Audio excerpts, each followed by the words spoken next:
आणि यानंतर थेट विधिमंडळ परिसरामध्ये जाऊयात। विरोधी पक्षनेते विजय वडेट्टीवार बोलतात। नाही, असं आहे की काल अनुपस्थित आम्ही सगळेच विरोधी पक्ष होतो।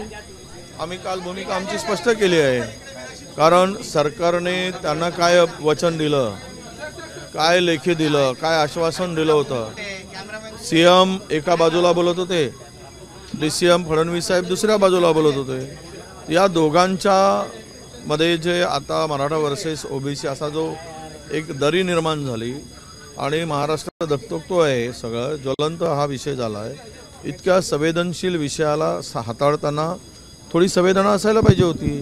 ज्यावेळेस तुम्ही दोघांनाही आश्वासन देत होतात त्यावेळेस विरोधी पक्ष म्हणून आम्हाला कधी विश्वासात घेतलात, आम्हाला कधी विचारलं, आम्हाला कधी बोलवलं?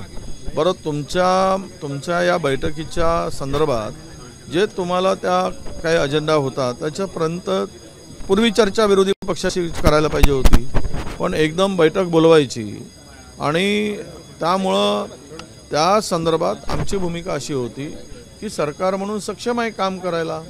सरकारने काय आश्वासन दिलं असेल तर त्यावर चर्चा करायची काय गरज आहे, कारण त्यांनी लेखी दिलेला आहे तर त्याची ते पूर्तता त्यांनी करावी। सरकारला निर्णय घेण्याचा अधिकार आहे, पण ज्यावेळेस हे दोघांच्याही संदर्भात चर्चा होती केली गेली दोन बाजूला, त्यावेळेस मात्र आम्हाला कुठेच बोलवलं नाही, आम्हाला विश्वासातही घेतलं नाही, आमची गरजही पडली नाही। आणि आज मात्र त्यामध्ये बोलवण्याचं आम्हाला वेळेवर निमंत्रण आलं, ते 2 दिवसापूर्वी। तर तुम्ही एक फॉर्मल डिस्कशन करायला पाहिजे की असे गंभीर विषय आहे, या संदर्भात आपण चर्चा करू। असं कुठेतरी आलं तर माणूस तिथे जाऊन बोलू शकेल, पण आम्ही आमची भूमिका मांडायची कुठली तरी आणि त्यावर त्यांची भूमिका नकारात्मक राहायची। यामुळे आम्ही काही त्या संदर्भात ठरवलं की सरकारने आता हे अधिवेशन सुरू आहे, शासनाला जे काही करायचं आहे ते या अधिवेशनात मांडावं आणि त्या ठिकाणी महाराष्ट्रातील जनतेला कळावं की तुम्ही मराठा समाजाला जे काही आश्वासन दिलं असेल त्याची पूर्तता कशी करणार आणि ओबीसीच्या आरक्षणाच्या संदर्भात तुमची भूमिका काय आहे। ही भूमिका त्या ठिकाणी हाऊस चालू असताना अशी बैठक बाहेर घेण्याची गरज काय?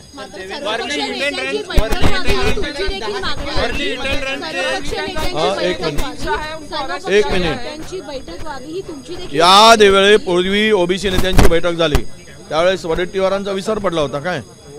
त्यावेळेस का बोलवलं नाही? डीसीएम कडे बैठक झाली त्यावेळेस का बोलवलं नाही? म्हणून हे आम्हाला कुठेच कधी बोलवलं नाही। मी सुद्धा या सगळ्या याच्यामध्ये किमान विरोधी पक्षनेता म्हणून त्या ठिकाणी बोलवायला पाहिजे होता, ते बोलवलं तर का बोलवलं नाही याचं उत्तर त्यांनी दिलं पाहिजे। वर्ली हिट एंड रन में जो लूपहोल्स आए, ये सरकार ने, शासन ने और सरकार के लोगों ने जानबूझकर ये प्रकरण को दबाने की कोशिश की है, इस प्रकरण को लूज करने की कोशिश की है, आरोपी को बचाने की पूरेपूर कोशिश की है। ये मैं तो ये कहूँगा कि इसकी एसआईटी मार्फत जांच होनी चाहिए। जब वो आरोपी 48 घंटे के बाद 24 घंटे के बाद में वो अल्कोहल कंज्यूम किया है कि नहीं ये पता थोड़ी चलेगा, इसीलिए उसको छुपाया गया। पुलिस को पता था कि वो कहाँ है, फिर भी उसको नहीं, उसके 2 बार उसने खुद की टेस्ट करवाई और उसको जब लगा कि अभी मेरे बॉडी में अल्कोहल नहीं है तभी वो आके सरेंडर हुआ और पुलिस ने दिखावा किया। ये स्पष्ट है। और निरपराध महिला की जान गई, उसके ऊपर कोई मदद उसको करने की कोशिश नहीं की सरकार ने। जब तुरंत पुणे में मदद की गई तो यहाँ पे भी करने की आवश्यकता थी, वो भी नहीं किया और आरोपी को पूरा का पूरा सेव करने का काम किया है। ये सरकार और पुलिस की मैं बोलूँगा ये बदमाशी है। फैमिली डिमांड कर रही है कि मर्डर के चार्ज लगाए जाए एफआईआर में, आप क्या कहेंगे? विपक्ष किस तरीके से? नहीं, वो तो मर्डर ही है। 1:30 बजे तक उसने शराब पी और आज अभी मुझे पता चला है कि अंधेरी का भी वो बार में जहाँ भी ये चलते हैं वो 2-2 बजे तक ये सब चलते हैं। पब हो, डांस बार हो, वो सुबह के 5 बजे तक सब ये चलते हैं।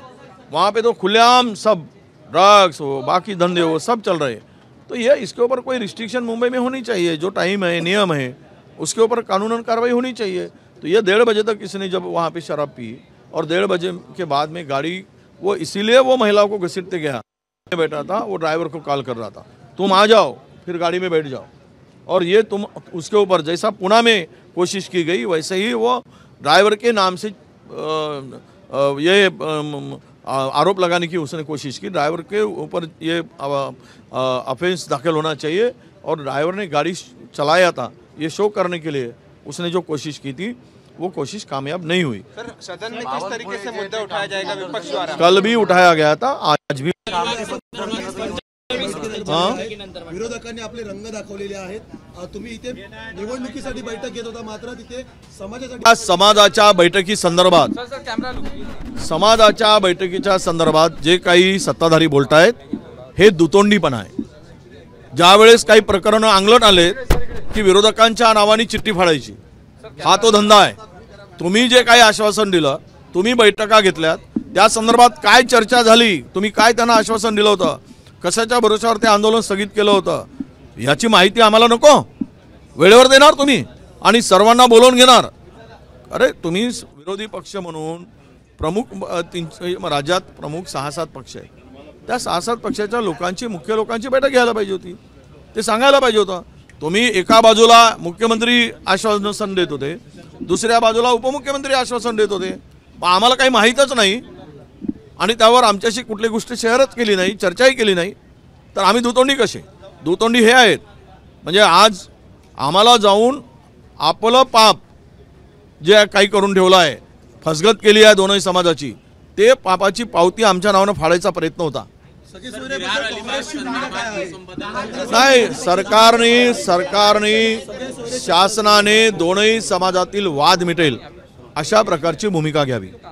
दोनही समाजाला ही जी काही दरी निर्माण झाली, एकमेकाच्या विरुद्ध दोन समाज उभे झालेत, एवढा संवेदनशील विषय आहे, तो संवेदनशीलपणे हाताळावा आणि दोनही समाजामध्ये ही दरी संपेल आणि हा निर्णय होईल असं वाटतं।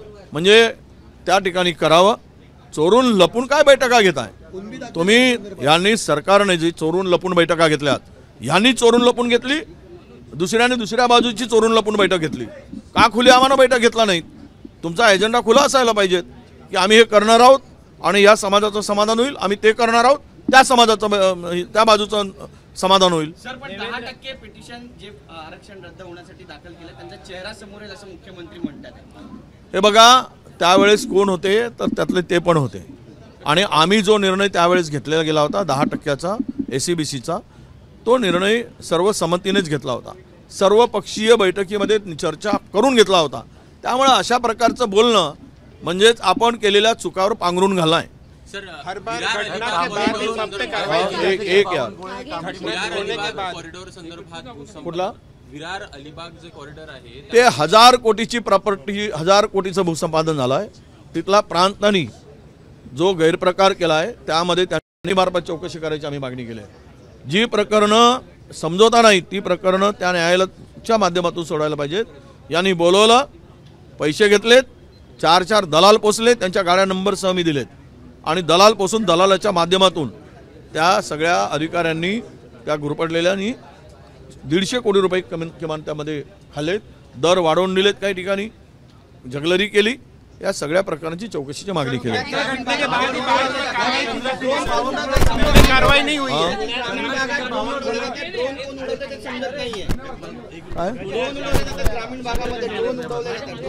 नाही, ते कोण उडवत आहेत, काय आहेत, हे सरकारने चौकशी करावी। शासन म्हणून आम्ही त्यांच्याकडे ती मागणी करतो। निश्चित रूप से मुंबई में पुलिस जो कर रही है, अभी पुलिस का प्रशासन जो चल रहा है वो बहुत ही मैं ये कहूँगा कि मुंबई पुलिस को शोभा देने वाला नहीं है। कुछ लोग ऐसे पहले कि कितने साल से प्रमोशन को नकारते हुए जो PI का सीनियर PI का प्रमोशन होता है वो प्रमोशन लेते नहीं है और वही पुलिस स्टेशन में मुंबई के आस इधर के उधर घूमते रहते। ये हजारों मतलब एक पुलिस स्टेशन का जो हफ्ता होता है वो करीबन महीने का 10-15 करोड़ रुपया होता है। तो ये सब वहीं घूमते रहते, प्रमोशन नहीं लेते। जो प्रमोशन नहीं लेता है उसको साइड पोस्टिंग देना चाहिए। तो इसीलिए उनको सबका आशीर्वाद है और ये बार जो है डांस बार ये खुलेआम चल रहे हैं, 5-5 बजे तक, 6-6 बजे तक चलते हैं। वहाँ पे बहुत सारे गलत धंधे भी हो रहे। तो किसका काम है?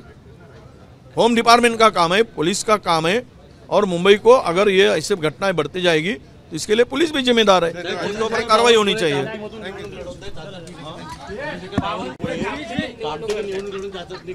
कोण असं आहे, त्यांना तो त्यांचा कुठून लढावा त्या पक्षाचा आणि त्यांचा अधिकार आहे.